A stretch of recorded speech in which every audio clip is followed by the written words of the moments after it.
Tu aku nampak tu, aku macam pandang belakang, aku nampak budak tu tengah duduk, tengah peluk lutut. And then aku tengok kat cermin sisi, aku tak nampak apa-apa.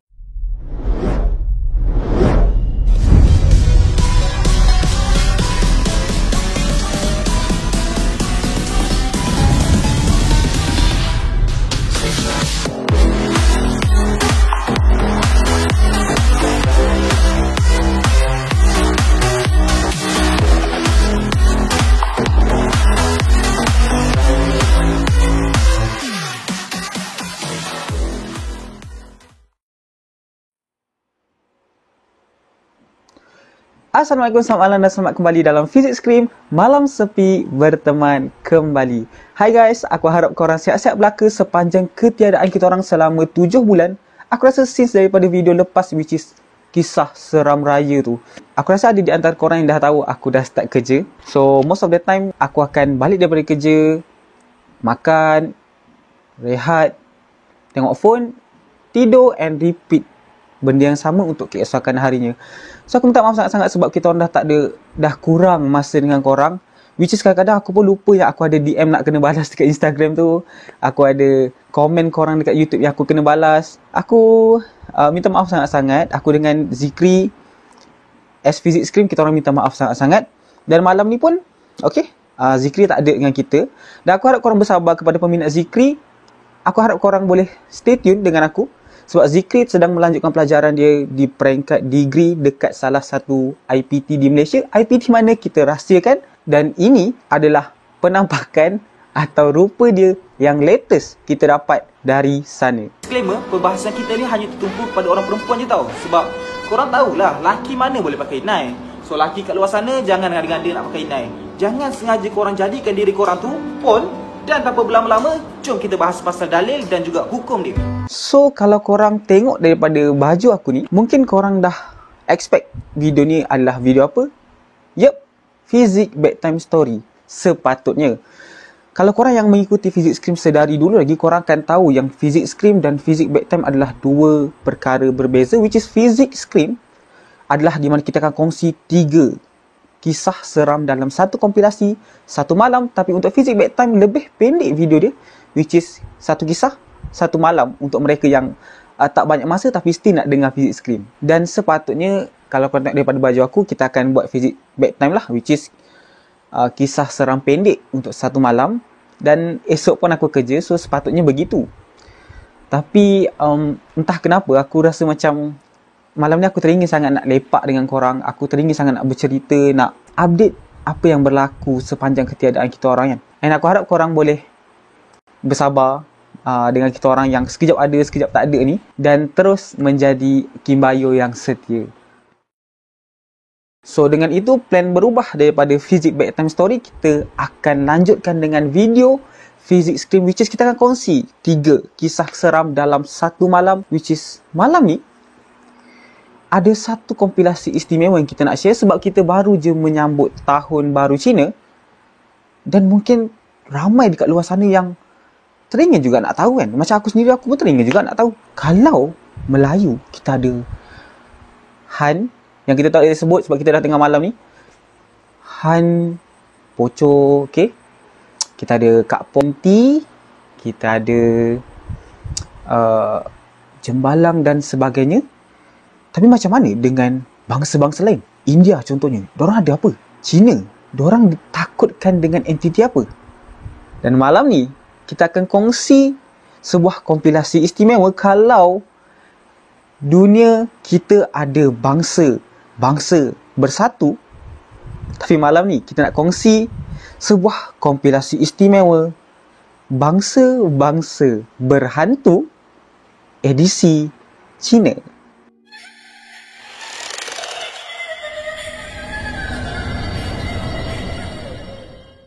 So, untuk kompilasi bangsa-bangsa berhantu ni, edisi Cina, kita bukan nak cakap bangsa tu berhantu ke. Kita nak cakap, ni bangsa ni macam hantu, tak. Kita nak share yang setiap bangsa ada hantu. Nampak aku dah tersebut?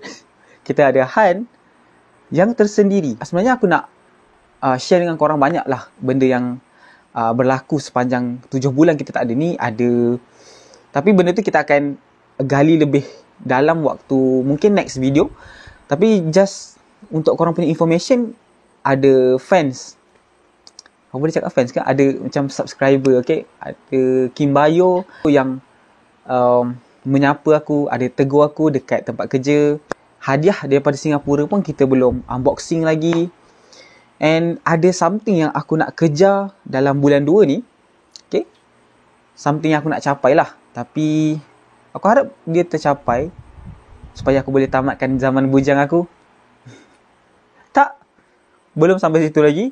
Tapi ada benda lah aku nak capai. Dan aku harap korang boleh doakan kita orang sihat-sihat selalu supaya kita orang boleh terus buat video untuk korang, okay? Dan tanpa buang masa, jom kita ke kisah pertama untuk malam ni.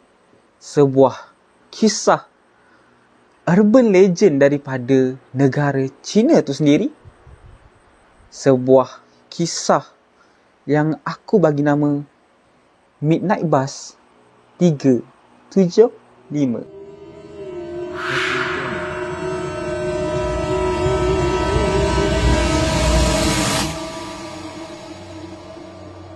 So, urban legend Midnight Bus 375 ni adalah sebuah bas yang melakukan trip sepatutnya daripada Yingmuanjing ke Xianshan pada malam tersebut.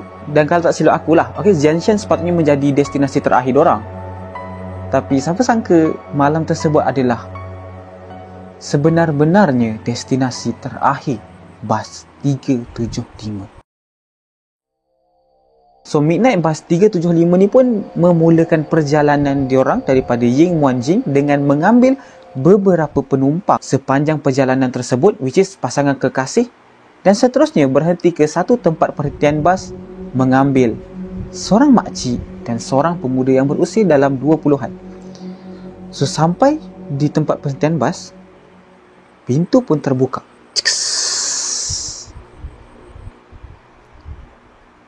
Dua orang tadi, makcik dan pemuda yang berusia 20-an itu pun masuklah. Di dalam bas sekarang ada 6 orang manusia, which is pasangan kekasih tadi 2 orang, makcik dan pemuda tadi 2 orang, konduktor bas perempuan seorang dan pemandu bas lelaki seorang. Kalau kepada korang yang tak tahu, konduktor bas tu aku rasa macam penjaga pintu bas, which is dia akan sambut penumpang yang naik, mungkin ambil tiket dan sebagainya, dan pastikan yang keadaan bas tu selamat lah. So, bila dah ambil penumpang tadi, diorang pun tutup pintu dan teruskan perjalanan ke destinasi terakhir diorang. So, pemandu bas ni pun bawa lah, okay, bawa bas tersebut menelusuri jalan yang dikatakan waktu tu sangat-sangat sunyi. Malam tu memang sunyi gila. Tengah pemandu bas tu duduk bawa bas tersebut, tiba-tiba bas tersebut dihalang oleh lambaian 3 entiti di tengah jalan. Okay? Tengah duduk bawa, tiba-tiba dekat hujung sana dia nampak ada 3 orang entiti, 3 orang tengah lambai kat diorang. Okay? Tengah lambai bas tu, macam minta tolong lah. So, bas tu pun berhenti. Bas tu pun berhenti.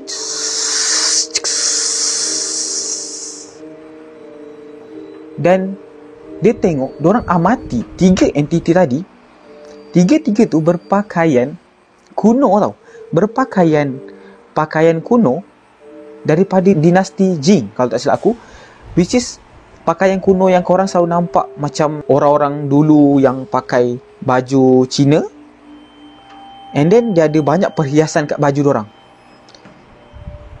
Situasi 3 orang tadi, 2 orang tengah papah seorang lagi dekat tengah-tengah macam ni. Ada seorang, dia dipapah oleh 2 orang lagi, tapi semua pakai baju kuno daripada dinasti Jing tadi. So, sepatutnya pemandu bas ni dia tak nak tahu ambil. Dia tak nak ambil penumpang tadi sebab kat situ bukan tempat penghentian bas dan diorang tak sepatutnya mengambil penumpang kat sana lah. Tapi selepas dipujuk, okay, dipujuk rayu oleh konduktor bas. Konduktor bas pun perempuan, so macam hati dia lembut sikit lah.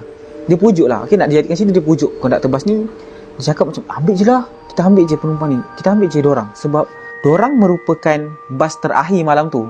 So, kalau tak ada siapa-siapa ambil penumpang 3 orang tadi yang seolah-olah tengah mabuk tadi, siapa lagi nak ambil? Takkan kita nak biarkan diorang kat tengah-tengah jalan? So selepas dipujuk, pemandu bas pun tak apalah, bawa masuk diorang. So 3 penumpang tadi yang berpakaian kuno dinasti Jing, which is pakaian tradisional Cina tu, diorang bertiga pun masuk ke dalam bas. So bila diorang masuk dalam bas dengan berpakaian tradisional tu membuatkan 2 orang penumpang tadi, which is makcik dengan pemuda yang berusia 20-an tu pun cuak lah. Okay, cuak sebab yelah, kalau kita pun tengah duk naik bas waktu malam, kalau contoh kita kan naik bas waktu malam, bertolak, tiba-tiba berhenti, nampak rombongan pakai baju tradisional Melayu, bertanjak, pakai payung semua, datang masuk dalam bas. Siapa tak cuak kan? So makcik dengan pemuda 20-an ni pun takut lah, diorang ni cuak. Tapi ditenangkan oleh konduktor bas. Nampak, konduktor bas tu memainkan peranan sekali lagi. Nak jetkan cerita, dia cakap, tak apa makcik, jangan risau. Mungkin diorang ni pelakon. Diorang ni mungkin pelakon yang baru habis syuting, tak sempat buang makeup, terus pergi mabuk-mabuk, and then dah tengah malam, tak ada bas, dan diorang terjumpa bas tu. So okey, tak apalah, nak dengar daripada konduktor bas tu, tak apa, diorang pun reda dan perjalanan pun diteruskan.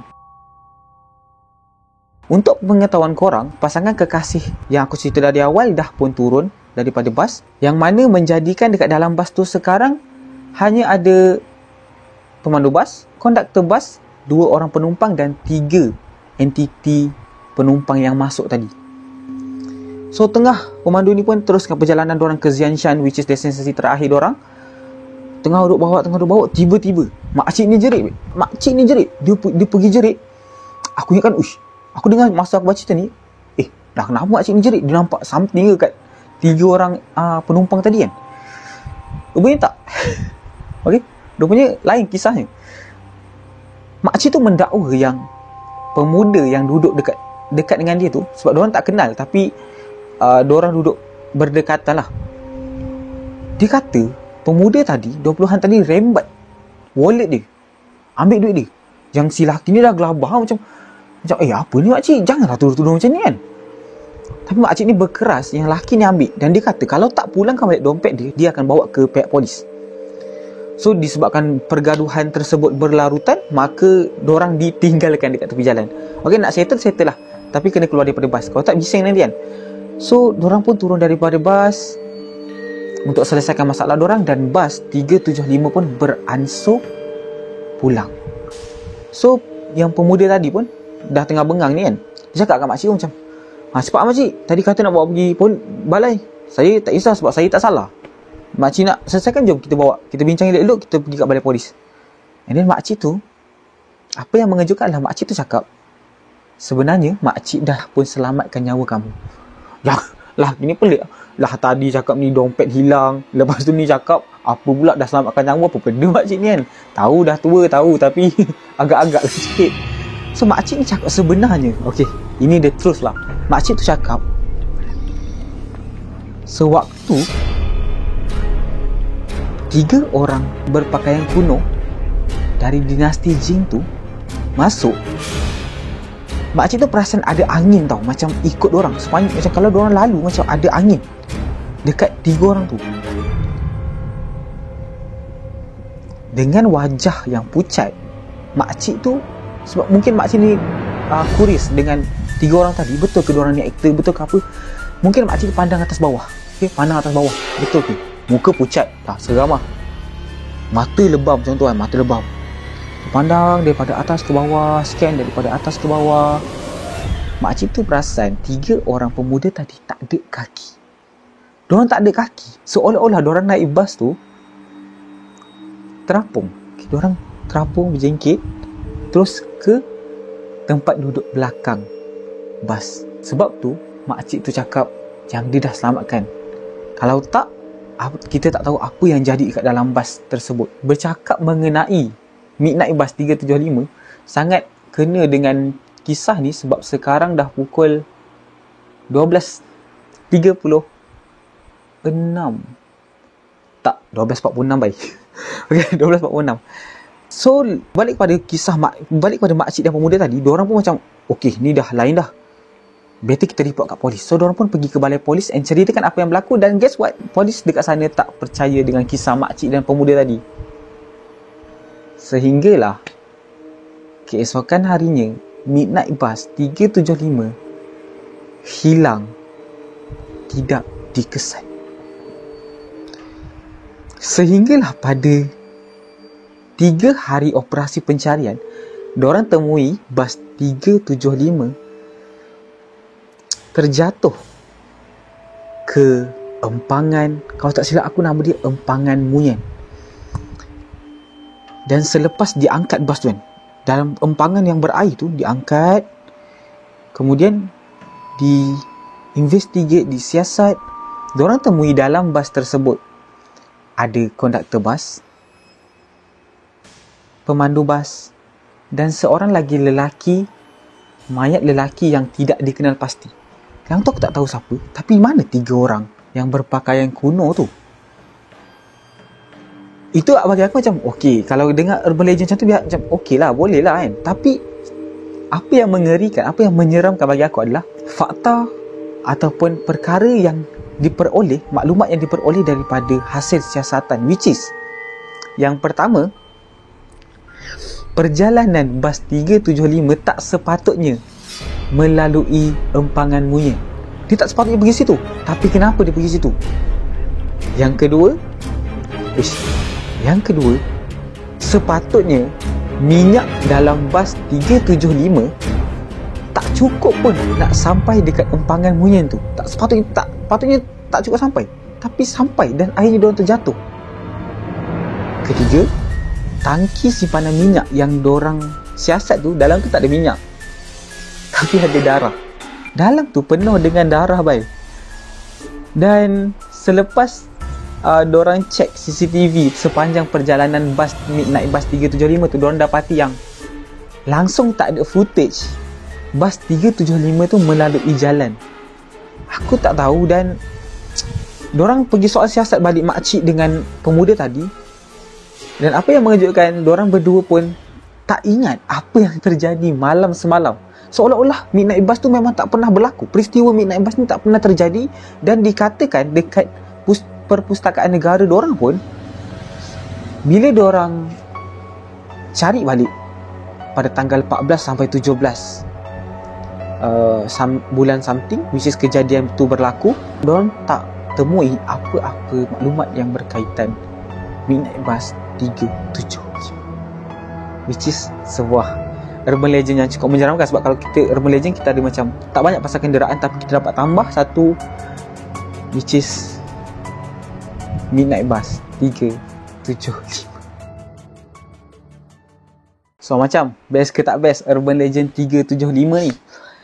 Kalau pendapat aku macam aku agak suka urban legend ni sebab kalau kat Malaysia kita ada urban legend pasal Volkswagen kuning kan. So kita macam dapat satu lagi urban legend yang seram walaupun daripada negara luar yang melibatkan kenderaan. So aku rasa best. Dan aku ada terbaca juga pasal satu bas dekat UKM, Universiti Tempatan Malaysia, ada satu lagi kisah seram pasal bas diorang. Tapi itu mungkin kita akan buat kisah seram lain. Sejauh mana kesahihan bas 375 tu aku pun tak sure. Tapi kalau tak silap aku, memang betul ada kemalangan yang melibatkan bas 375. Cuma perkara-perkara mistik yang berlaku dekat bas tu, boleh jadi ia direka, boleh jadi ia adalah cerita tambahan yang disampaikan. Dan boleh jadi juga dia adalah satu kebenaran yang masih belum dirungkai. Sebab kita berkongsi dunia dengan orang, so kita tak dapat nafikan juga kalau benda tu betul. Dan macam dekat awal video tadi, aku ada cakap pasal orang ketuk tu kan. Sebab dalam dalam beberapa hari ni lah, lately ni, memang kita orang selalu dengar ada orang ketuk dinding rumah. Aku ingatkan aku je, okay? Aku ingat aku je. Tapi bila aku tanya adik aku yang sekarang dekat depan ni, Haziq dengan Azim, diorang pun ada dengar juga. So tapi as long as dia tak macam menunjukkan diri dia, aku rasa okey lah, okay? Diorang pun mungkin nak dengar juga video kali ni. Dan kita terus dengan kisah kedua. Sebuah kisah yang terjadi kepada seorang pemuda Cina yang berlaku pada bulan hantu. Sebuah kisah yang aku bagi nama Teman Istimewa.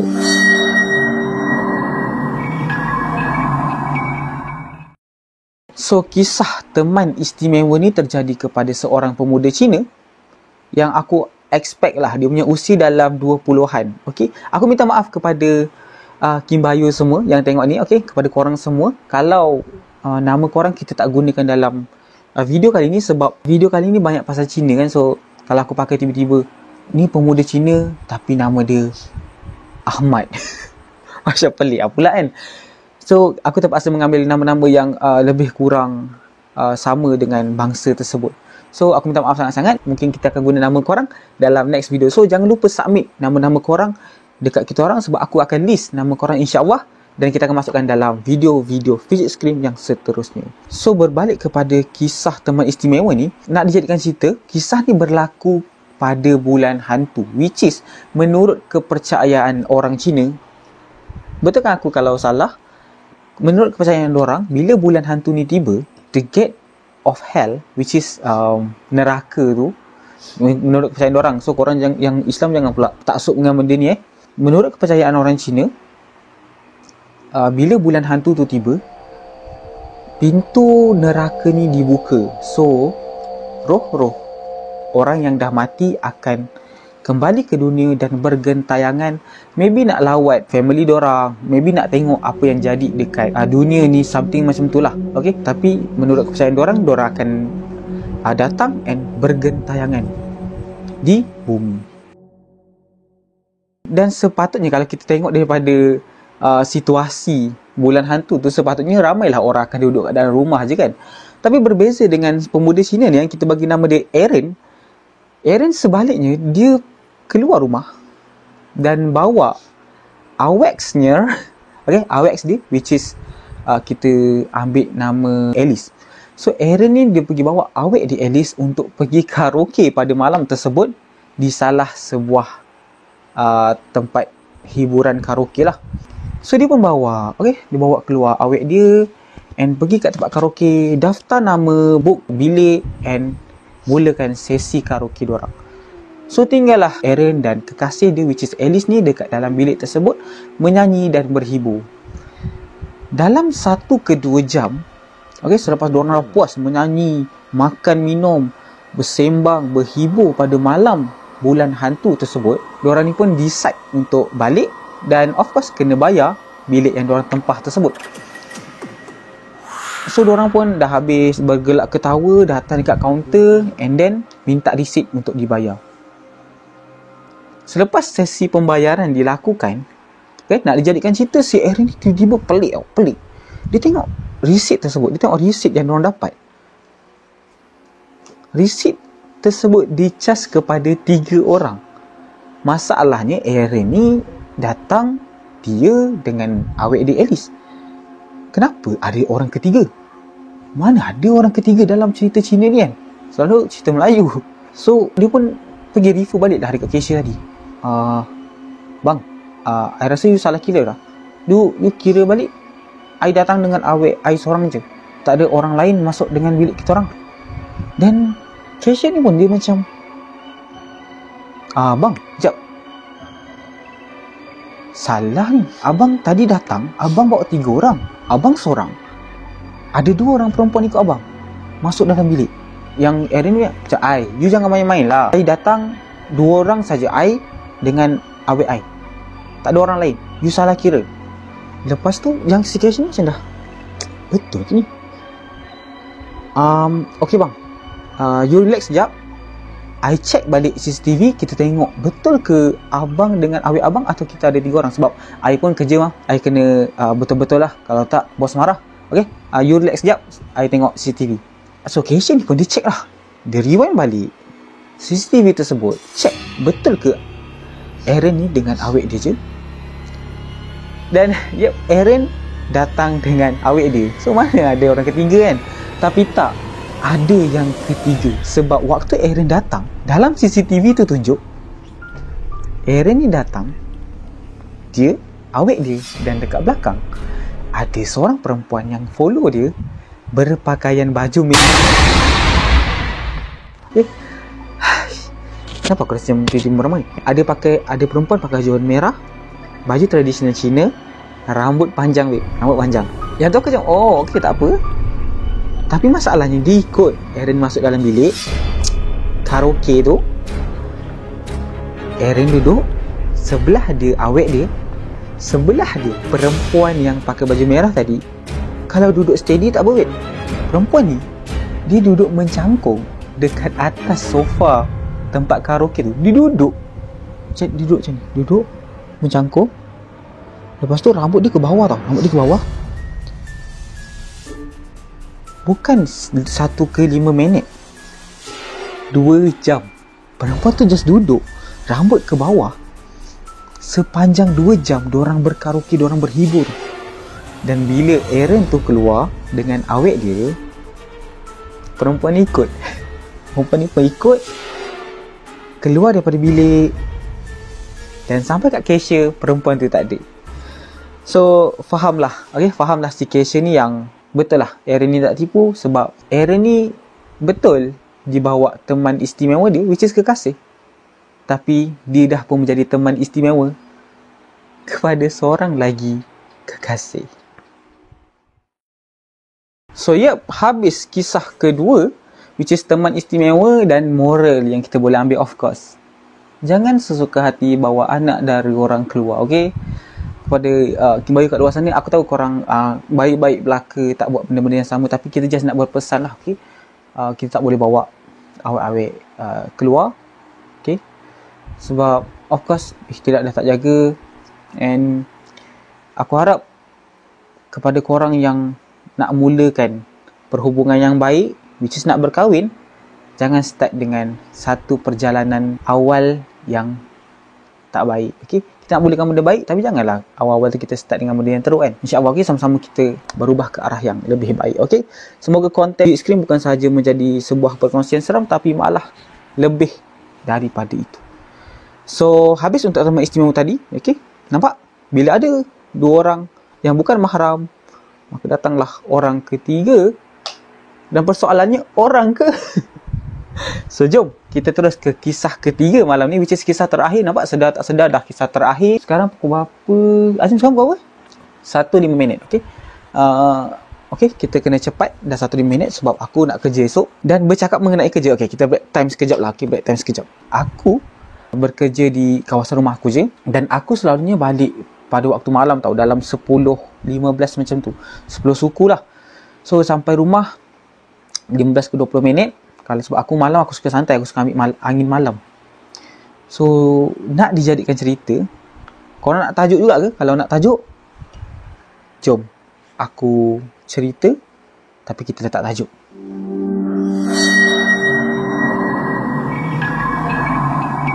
So kisah ni berlaku waktu aku nak balik kerja tau. Okay, dia tak ada kena dengan cerita Cina ke tak. Aku just nak share dengan korang sebab kita dah lama tak jumpa. So nak jadikan cerita, malam tu sebelum aku balik ke rumah, aku belilah, okay, nut tayar yang penutup tayar tu. Aku beli yang ada lampu tau. Aku beli yang ada lampu yang which is kalau tayar tu berpusing, so lampu tu akan menyala. Kalau tayar tu berhenti, lampu tu pun akan berhenti. So aku saja teringin nak try kan, sebab aku ternampak benda tu, aku saja belilah. So aku dah pasang dekat motor, and then aku bergerak pulang. Start motor, terus gerak pulang. Aku balik, dan sepanjang dalam perjalanan tu, sebabkan aku balik ni, macam aku cerita kat korang, rumah aku kebanyakannya satu jalan gelap, tak ada lampu, tiang lampu yang lampu jalan tu. So most of the time memang akan gelap lah, okay, jalan tu akan gelap dan aku akan nampak tayar aku tu menyala. So disebabkan batak batak dengan lampu tersebut, aku pun setiap kali aku jalan, aku akan check tayar tau, macam bawa motor tu, aku akan check bawah motor, tengok tayar lampu tu. Lampu tu agak terang, so aku suka warna biru pula kan. Tayar tu berpusing, so aku pun akan tengok sesekali, aku akan tengok, atau akan tengok depan balik, and then aku akan tengok balik, macam tu lah. So berbekalkan lampu biru tu, aku pun bergerak pulang. Dan aku ni jenis suka ambil angin malam kan, so aku akan bawa slow lah. Tapi kalau aku nak tengok lampu tu terang, aku akan bawa laju. So cerita dia, bila aku masuk satu simpang, okay, aku dah masuk satu simpang, and then aku gerak balik terus, aku pecut sikit sebab aku nak tengok lampu tadi. Aku pecut, and then aku tengok tayar. Bila aku pusing ke depan, muka aku pusing ke depan, waktu mata aku pusing, aku nampak dekat tepi aku ada budak. Dan budak tu, aku tak sure lah budak ke siapa, tapi umur dia dalam boleh jadi dalam belasan tahun, macam 18 ke 19 ataupun ke 20, something macam tu lah. Dan dia duduk dekat atas kunci air. Kalau kepada korang yang tak tahu, kunci air tu macam ni tau. Kunci air tu kita orang dekat kampung ada parit, and then ada satu kunci air yang mengawal paras air tu untuk ke parit seterusnya. Which is kalau kau buka empangan tu, nanti air boleh laju lah ke seberang sana. Tapi kalau kau tutup, air tu akan slow. Contoh macam tu lah. Dan dia ada satu binaan lah ke atas tu, dan budak tu duduk ke atas tu. Kan aku cakap aku nampak budak tu kan. Budak yang duduk dekat kunci air tu.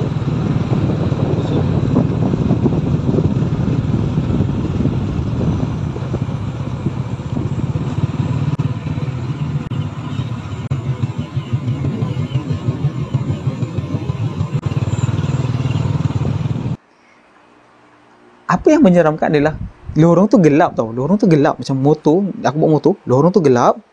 Lepas tu tiang lampu satu dekat sini, binaan kunci air tu dekat sebelah sini. So bila lampu tu memancar cahaya dia terkena sikit lah dekat budak tu.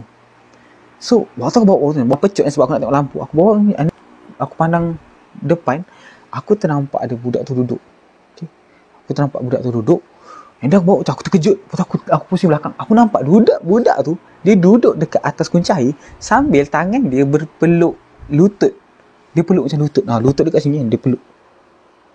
Tak pegang handset ke apa. Aku tak tahu. Dan keliling tu tak ada rumah. Rumah paling dekat kalau dia berjalan, sebab tak ada motor tau, tak ada kenderaan kat situ. Rumah paling dekat, jarak dia dalam 5 minit kalau kau berjalan kaki. Gelap. Budak tu seorang-seorang duduk kat atas kunci air. Aku tak tahulah sama ada memang budak ke ataupun something. Budak tu sekali tu je aku nampak, and aku tak pernah terserempak dengan dia lagi. Dan waktu aku nampak tu, aku macam pandang belakang, aku nampak budak tu tengah duduk, tengah peluk lutut. And then aku tengok kat cermin sisi, aku tak nampak apa-apa. Tapi aku tak sure lah, sebabkan gelapnya malam ke, aku punya side mirror kan bergegar kan. So aku tak dapat fokus apa ke, aku tak sure. Tapi aku pandang belakang ada, tapi pandang side mirror, budak tu tak ada. So tanpa membuang masa, cukup dengan cerita seram aku balik kerja tadi. Kita terus dengan kisah terakhir malam ni. Sebuah kisah yang aku bagi nama Panggilan Misteri.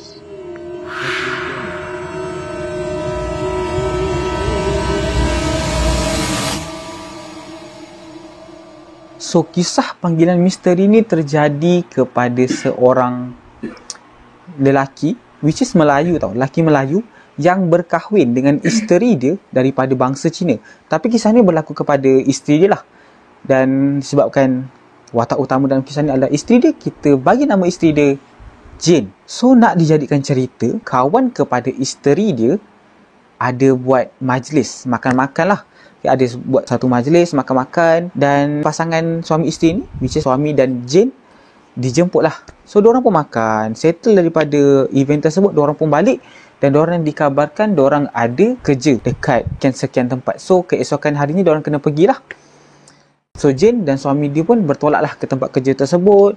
Diorang dibekalkan satu hotel untuk tidur dan melakukan kerja dari sana. Dikabarkan hari pertama tak jadi apa-apa tau. Malam pertama tak ada apa-apa. Tapi masuk malam kedua, something happen. Satu malam, okay, mungkin si Jane ni tengah lepak-lepak lah, okay, dekat dalam bilik dia, tengah syok, mungkin baring, lepak-lepak, buat kerja ke apa. Tiba-tiba dia dapat call daripada receptionist. Bilik dia berbunyi tut tut tut tut. So si Jane ni pun angkat lah. Dia pun angkat. And receptionist ni cakap, dia kata, sorry puan, you boleh tolong kita orang tak? Ada masalah sikit lah dekat receptionist, tapi I just nak minta you tolong sikit. boleh ke nak jadikan cerita macam tu lah. So Jane ni pun macam tak ada masalah, sebab yelah, diorang pun dah malam, so mungkin dah tak ada kerja yang diorang dah nak kena buat. So Jane ni pun turun ke tingkat bawah, pergi ke resepsionis dan jumpa orang yang call dia tu lah. So bila dia datang, dia jumpa resepsionis tu cakap, puan, kita orang minta maaf sangat-sangat kacau puan waktu malam ni, tapi kita orang ada dapat call daripada salah satu bilik dekat hotel, salah satu penumpang atau tetamu dekat hotel tersebut. I sorry tapi I tak faham bahasa dia. Dia cakap bahasa Cantonese atau Chinese. I tak faham, so sebab tu I panggil you. I minta maaf sangat-sangat ganggu you malam-malam, tapi boleh tak you translate untuk kita orang, sebab kita orang tak faham bahasa dia. So Jenny, okay, tak apa, you jangan risau, I tolong translate ke apa dia cakap. And then receptionist ni pun pass phone tersebut dekat Jane, and Jane pun dengar. Dia dengar perempuan tu cakap, tapi dalam keadaan yang cemas tau. Perempuan ni macam tak tentu hala. Dia cakap macam, dia cakap something lah. And Jane ni dengar, ya, you tolong I. Tolong. I tak tahu ada siapa dalam bilik I. Tolong. You tolong, you kena tolong I macam. So nak jadikan cerita, si Jane ni pun dalam bahasa Mandarin atau Cantonese, dia pun cakap lah, Ya, I dengar you relax, I dengar, apa masalah you. Tu perempuan ni macam, ayo, I lega dapat dengar someone yang boleh faham cakap I. You dengar sini, you dengar elok-elok, you dengar apa I nak cakap. Perempuan ni bagi tahu Jane, dalam bilik I ada lelaki sedang melompat. Nah, kita dengar, weh, ada lelaki tengah lompat. Takkan push pun kan? Takkan push. Okay, perempuan ni cakap, aku describe apa, macam mana lelaki tu. You dengar tak? Okey, lelaki ni dia melompat-lompat. Baju dia baju lama, baju tradisional Cina dari dinasti sekian-sekian. Which is, dia gambarkan lelaki tu, okay, lelaki tu yang masuk dalam bilik dia ni, baju dia baju labuh. Kalau korang tahu baju labuh, dah sampai macam kurta tu, tapi labuh lagi, jubah ke, ada aksesori macam pakaian lama tradisional Cina, ada rantai-rantai dan sebagainya, topi yang besar tu, okay, sedang melompat dekat dalam bilik dia tau. Waktu tu aku terfikir, kenapa perempuan tak nak keluar? Tapi boleh jadi benda tu dia lompat dekat depan pintu. So perempuan ni tak boleh keluar daripada bilik sebab benda tu kat depan pintu. Dia lompat. Dan dia sambung lagi.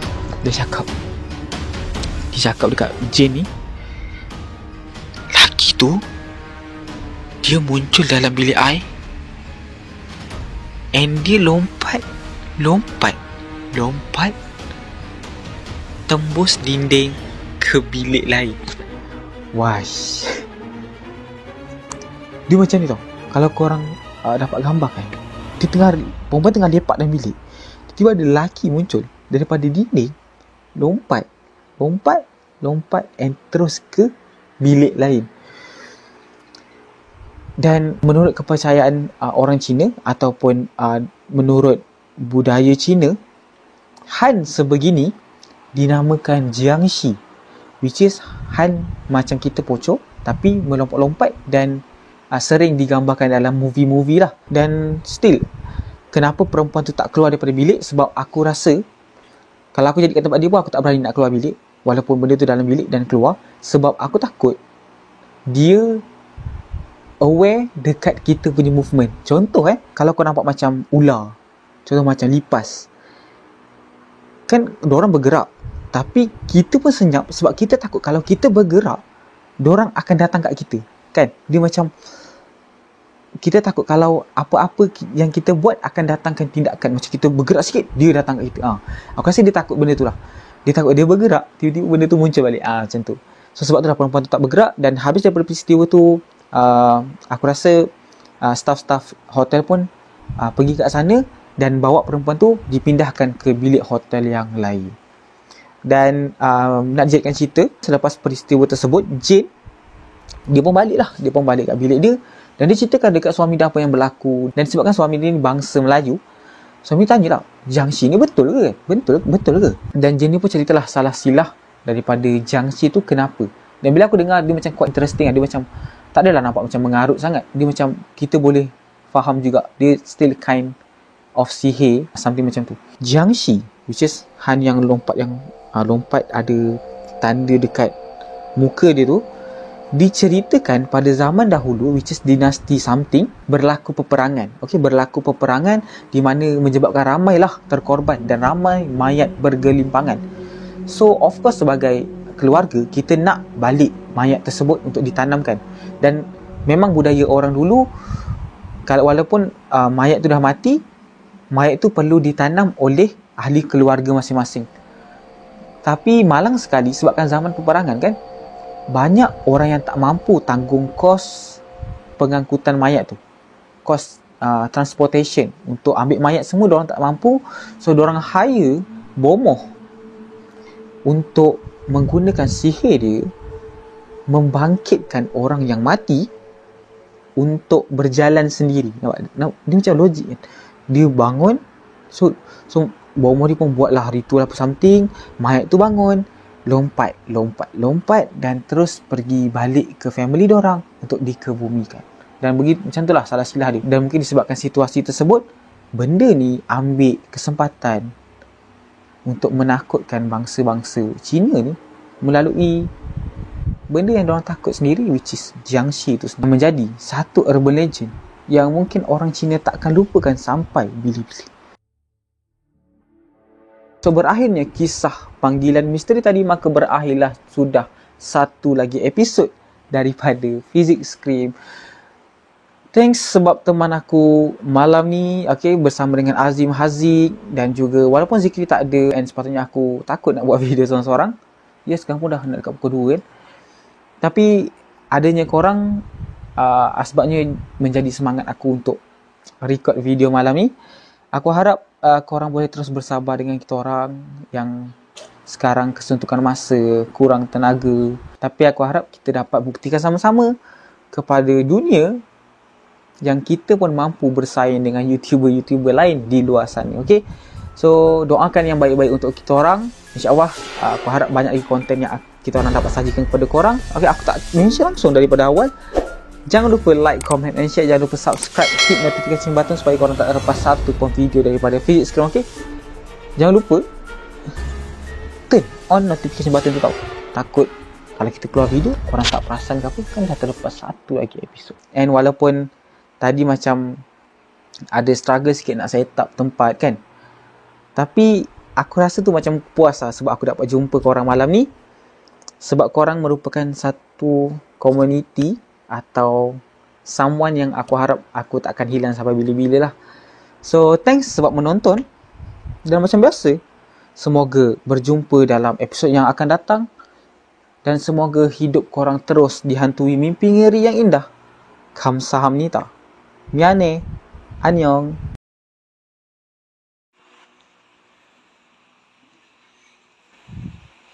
So ini peneman-peneman kita malam ni. Inilah manager-managernya. Kita ingat diorang tengok kita bercerita rupanya.